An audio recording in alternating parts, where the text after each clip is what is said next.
A man calling himself D.B. Cooper hijacked a plane, demanded $200,000 in cash plus 4 parachutes, and then he jumped off the plane somewhere in the mountains of Washington state. In 2024, scientists opened a sealed filter that had been locked away since 2009. What they found inside could finally solve the D.B. Cooper mystery. This wasn't just any evidence, it was untouched DNA that had been trapped for over a decade. New technology can now separate mixed DNA samples, even from multiple people. But here's the shocking part. They discovered Cooper wasn't who the FBI thought he was. His age was wrong, his background was wrong, and the new DNA evidence points to someone completely unexpected. After 53 years, everything we knew might have been a lie.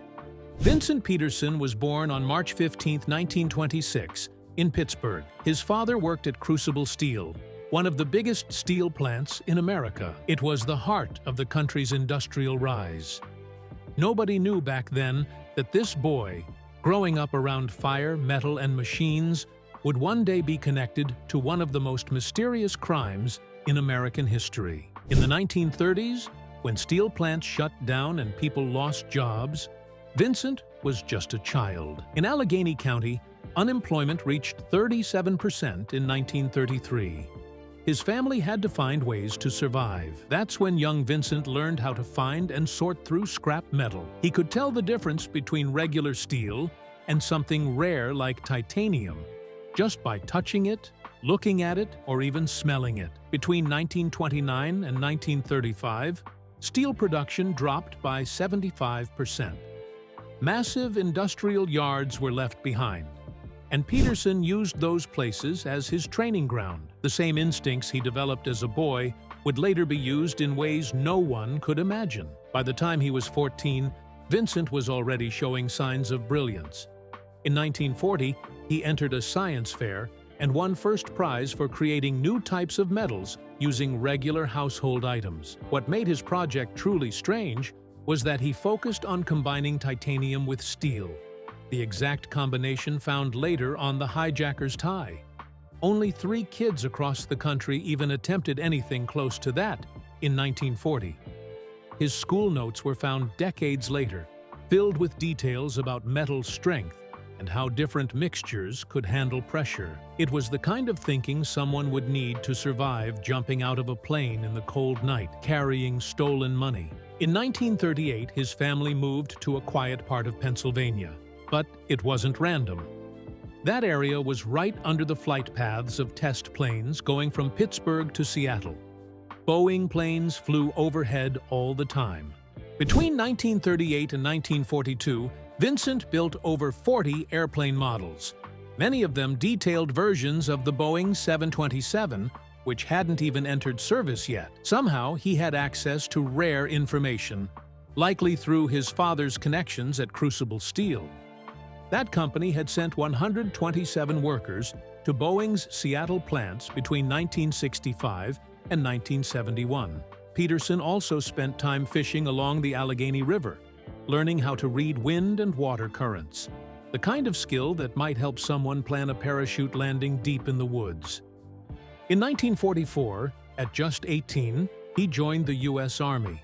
He trained as a paratrooper, jumping out of C-47 planes during World War II. He learned how to use emergency parachutes, the same kind he would later ask for during the hijacking.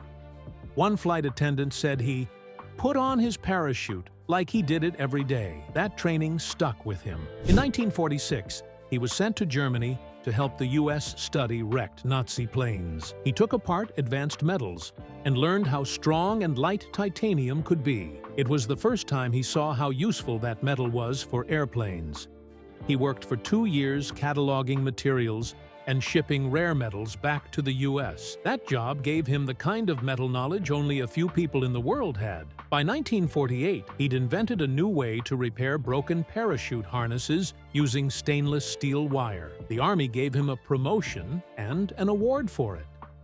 Years later, FBI experts would find that exact type of stainless steel on Cooper's tie. He left the military in 1950 and returned to Pittsburgh. He used his GI Bill to attend night classes at Carnegie Tech, now called Carnegie Mellon. He studied metallurgy while working during the day as a welder. Carnegie was known for cutting-edge research in metal science, and Peterson was one of the most dedicated students. This combination of military experience and academic training made him an expert in a very specific field. In 1952, he suffered a mental health crisis, likely due to the war. He was hospitalized for 6 weeks. During that time, he started learning about cryptography, codes, and weather patterns. He also developed a habit of creating puzzles and hidden messages. These weren't just hobbies. They became tools for thinking in secretive, detailed ways. He was building the mindset of someone who could plan something complex, dangerous, and quiet. In March 1953, Peterson got a job at Crucible Steel, earning $78 a week. He worked in their titanium research lab, where he handled more than 800 hours of titanium processing just in his first year. The machines he worked on operated at 2,000 tons per square inch. This pressure caused tiny smears of stainless steel to mix with the titanium, and that exact mix was later found on Cooper's tie.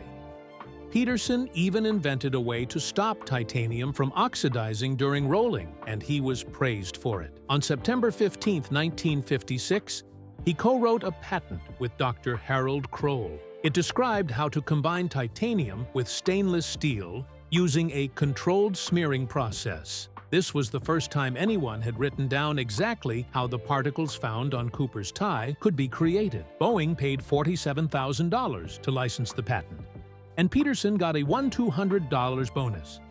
In 1959, he moved to Remcrew Titanium, a company that worked with Crucible. There, he spent over 2,147 hours testing titanium alloys for submarines. The work involved electron microscopes worth $340,000 and simulations of deep-sea pressure over 3,000 psi. He helped improve titanium antimony alloys that were protected by patent number 2891 and 1856. These were the same rare metals later found on the hijacker's tie. In 1962, Peterson won Crucible's top award for inventing a new way to recycle titanium. His method saved the company $127,000 a year by reducing waste by 34.7%. Boeing used his technique to cut $2.50 per pound of titanium in their 727 jet program. Peterson received $750 and a paperweight made of titanium with his initials engraved on it. His recycling plant processed over 12,000 pounds of scrap every month, creating the exact particle patterns later found in FBI labs. Vincent Peterson's rise at Crucible Steel felt like something out of a movie. In 1965, he became lead researcher at their Pittsburgh plant, working directly on a $2.3 million contract with Boeing. His job was to develop titanium parts for the new 727 aircraft. Over just 2 years, his team produced more than 847 tons of titanium pieces for Boeing's planes. He knew every part of that aircraft by heart, especially the one key feature no one else paid much attention to back then: the rear staircase that could be lowered mid-flight. That exact model, the Boeing 727, would be the one hijacked in 1971. And the hijacker knew exactly how to use that staircase to vanish without a trace. In early 1967, NASA took notice of Peterson's skills. They gave him a contract worth $1.8 million to help solve one of their biggest problems, finding a heat shield that could survive re-entry from space. After the tragic Apollo 1 fire in January, there was no room for error. Peterson's team worked 16-hour days. In June 1967, he created a titanium beryllium alloy that was 23% lighter than anything they'd used before, and it could survive temperatures over 3,000 degrees. His clearance gave him access to sensitive data, mission paths, emergency systems, and how astronauts escaped failing craft. That same mindset, where you plan for worst-case scenarios, would later be used in a very different kind of mission. But in 1968, everything started falling apart. Crucible Steel discovered someone had stolen $340,000 by selling titanium to rivals under the table. For months, Peterson was treated like a suspect. Even after being cleared, the damage was done. He lost out on a promotion that came with an $18,000 salary and watched a less experienced man take the role. Peterson's co-workers said he changed after that. He became bitter. His personal notes from that year were filled with anger toward the company. He wrote that he wanted to make them pay. It was the first clear sign that something darker was building inside him. A year later, on September 14, 1969, Peterson filed a patent that would accidentally leave a clue behind years later. It described a special method of bonding titanium to stainless steel using 40,000 psi of pressure. This process created tiny smears of metal that could stick to clothes. The FBI would later find those same smeared particles on the tie left behind by D.B. Cooper. The machines used for this method only existed in 3 places in the entire world. One of them was at Crucible Steel. Even stranger, the diagrams in the patent explained exactly how those particles could transfer onto fabric. Peterson's initials, VP, were embedded in the process itself. The patent could have made him rich, with a value over $500,000, but the payments were delayed. He wouldn't see a single cent until 1972. That may have been too late. In October 1969, Peterson flew to Seattle for a major aerospace conference. It ran from the 15th to the 17th, and 347 people attended, including 23 pilots and supervisors from Northwest Orient, the same airline Cooper would later target. Peterson attended a special session about emergency procedures for the 727. The session included classified details about how the rear stairs could be opened during flight. His hotel records showed he stayed 3 extra days after the event. Investigators later found he took local flights during that time, watching how the airline handled security and crew behavior. He wasn't just learning, he was planning. By 1970, Peterson had become the leader of a titanium project worth millions. His annual salary hit $45,000, which today would be close to $350,000. Crucible Steel was the top supplier of titanium for Boeing, but then the aerospace market collapsed. Boeing lost over 60,000 workers between 1969 and 1971. Crucible started letting people go, and Peterson was one of them. His entire career vanished overnight. A billboard even went up in Seattle that read, "Will the last person leaving Seattle please turn out the lights?" That wasn't just a joke, it was a warning. The city was falling apart, and Peterson was trapped inside the collapse. Things got worse in 1971. Peterson tried to save lives by reporting that Crucible was faking metal safety tests. Their titanium wasn't being tested properly before going into planes. Instead of being thanked, he was punished. They demoted him, cut his pay by 35%, and made sure he could never lead a project again. That was when FBI profilers say he snapped. The humiliation, the layoffs, the betrayal, it was too much. He lost his income, his career, and his dignity. And there were no jobs left to run to. In secret, Peterson started building things in his garage. He worked on parachutes, modifying their straps and openings. He tested them with sandbags, mimicking the weight of $200,000 in cash. He built a special harness out of parachute cord to hold the money during a jump. His home was filled with Boeing 727 manuals, weather maps, and gear assembly tools. He wasn't just experimenting, he was rehearsing. At the same time, he was sinking fast financially. His gambling addiction had spiraled out of control. In early 1971, he owed $10,000, equal to about $75,000 today, to Pittsburgh casinos and underground poker dens. He played poker, bet on horses, and chased his losses with more losses. That debt ate up a quarter of his already reduced income, and these weren't polite debt collectors. They were dangerous. That pressure, combined with his professional fall, made him desperate. He needed a solution fast. On November 24, 1971, the day before Thanksgiving, a man walked into the Portland airport. He wore a suit, white shirt, and black clip-on tie. He paid $20 in cash for a one-way ticket to Seattle under the name Dan Cooper. That $20 was about $150 in today's money. He He chose a Boeing 727 because it had the one thing he needed, the rear stairs. It was the only plane that could do what he had planned. Once the plane was in the air, Cooper passed a note to a flight attendant. It said he had a bomb and demanded $200,000 in $20 bills, along with 4 parachutes. He used the words, "No funny stuff." The money had to be in a knapsack. When it came in a bank bag instead, he cut cords from the parachute to make his own strap. He knew exactly what kind of parachutes to ask for. He even opened one mid-flight to check if it had been tampered with. When the crew loaded 96% of the fuel, he called them out on it. He knew every detail. He wasn't guessing. He was prepared. At 5:45 p.m. in Seattle, he let all 36 passengers go, but kept some crew on board. Then he ordered the pilots to fly to Mexico City at 10,000 feet, with landing gear down, flaps at 15 degrees, and the lights off. He also told them to lower the rear stairs during flight. One of the crew protested. Cooper calmly replied, "Yes, they can, but the cockpit can put it down after they get airborne."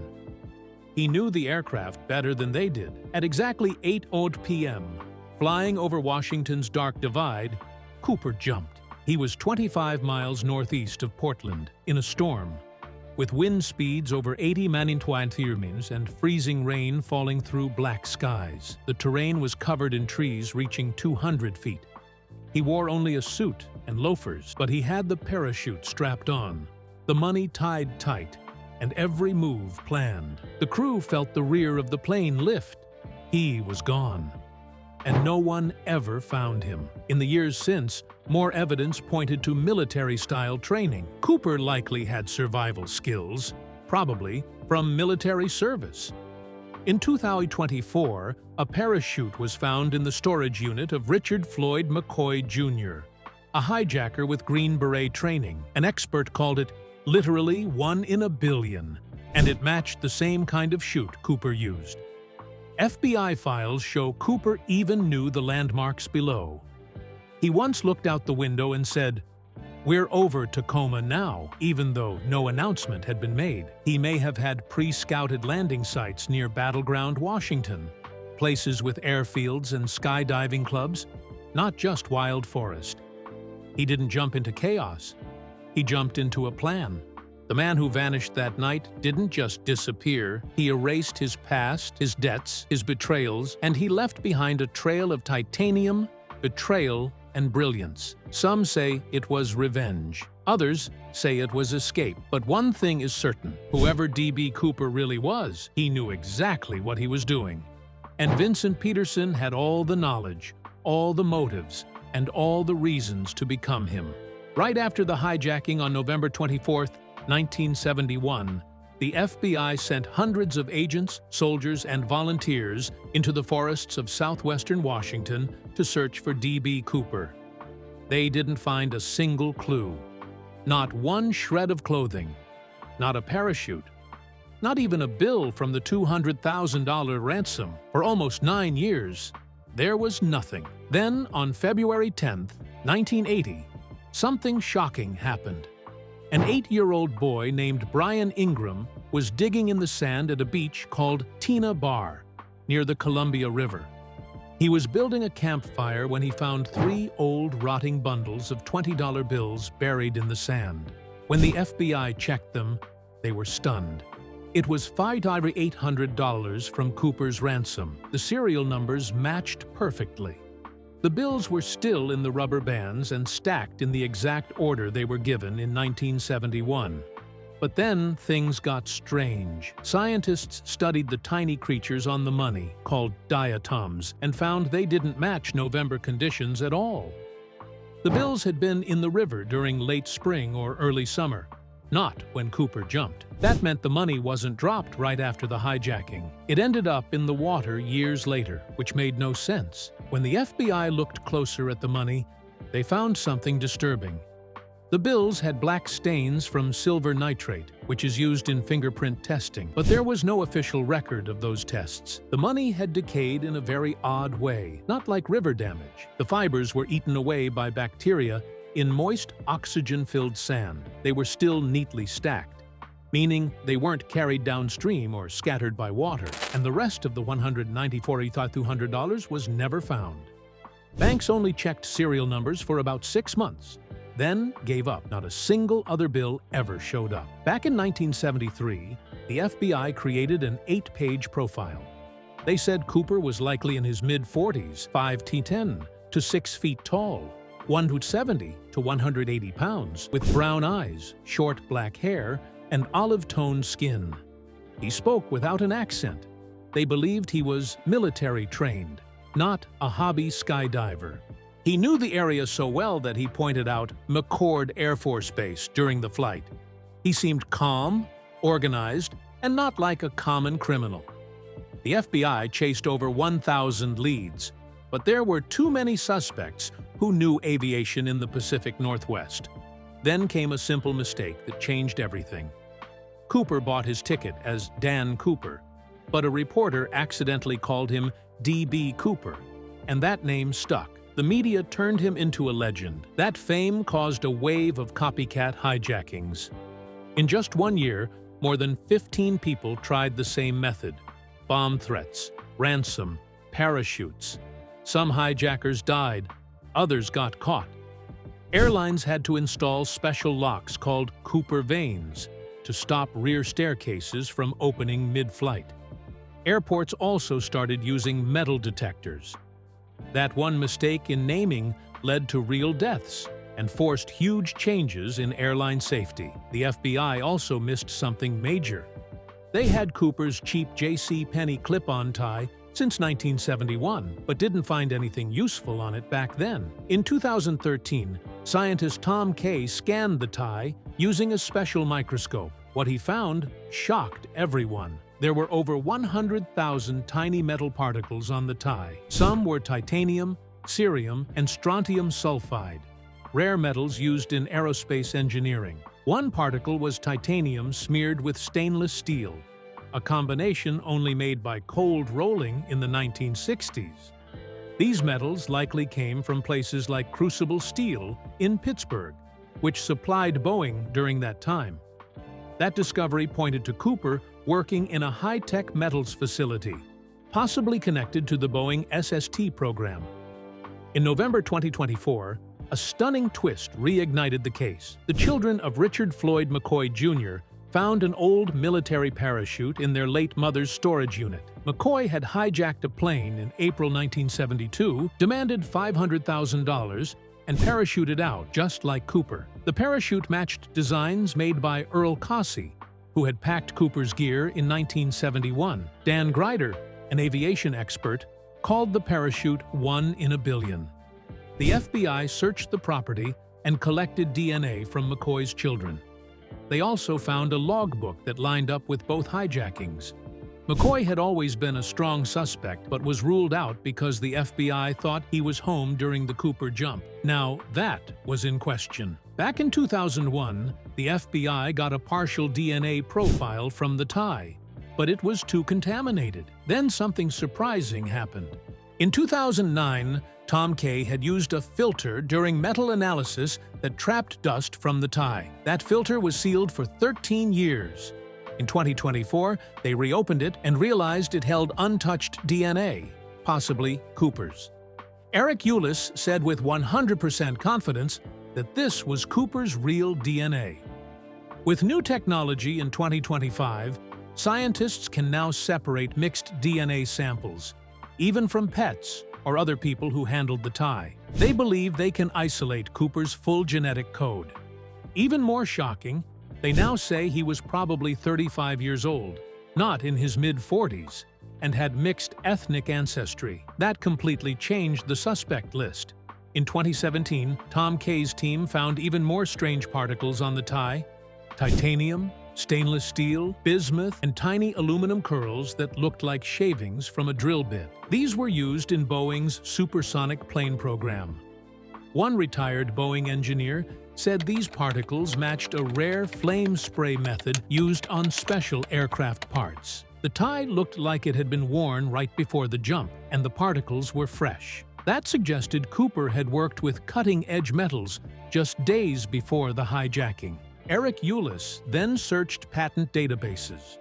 In 2018, he traced the titanium steel particles to Crucible steel, which made 80% of Boeing's titanium and sent workers to Seattle in 1971. But in 2025, Ulis found something that changed everything. The tie also had thorium and uranium, materials used at Oak Ridge National Lab in Tennessee, not at Crucible. That forced him to drop his Crucible theory.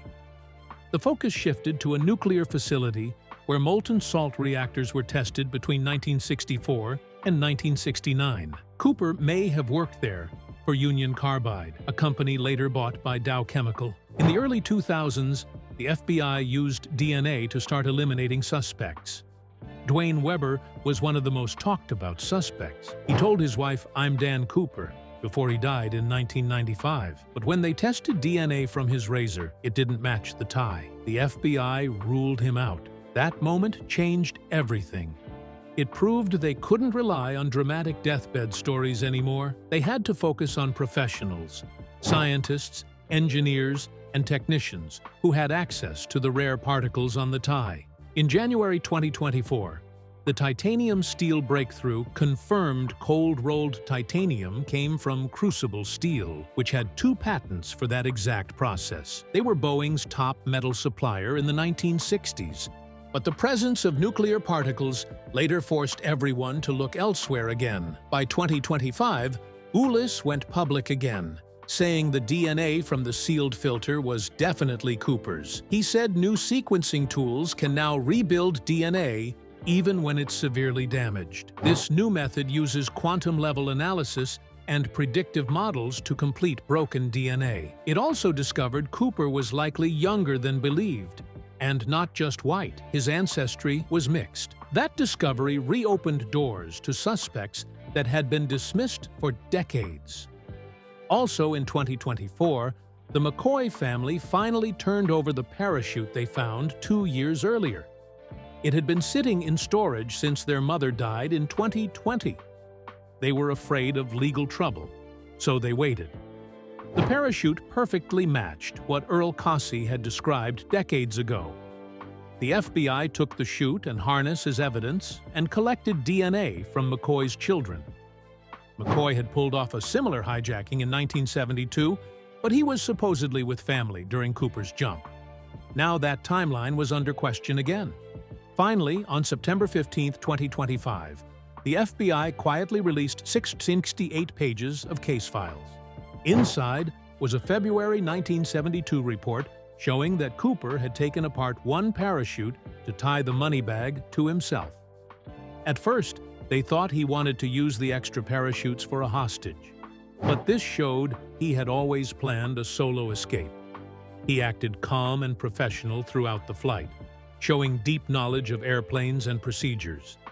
More files released in July 2025 included nearly 400 pages of strange suspect tips, including one about a man in a wheelchair and others trying to fake ransom demands.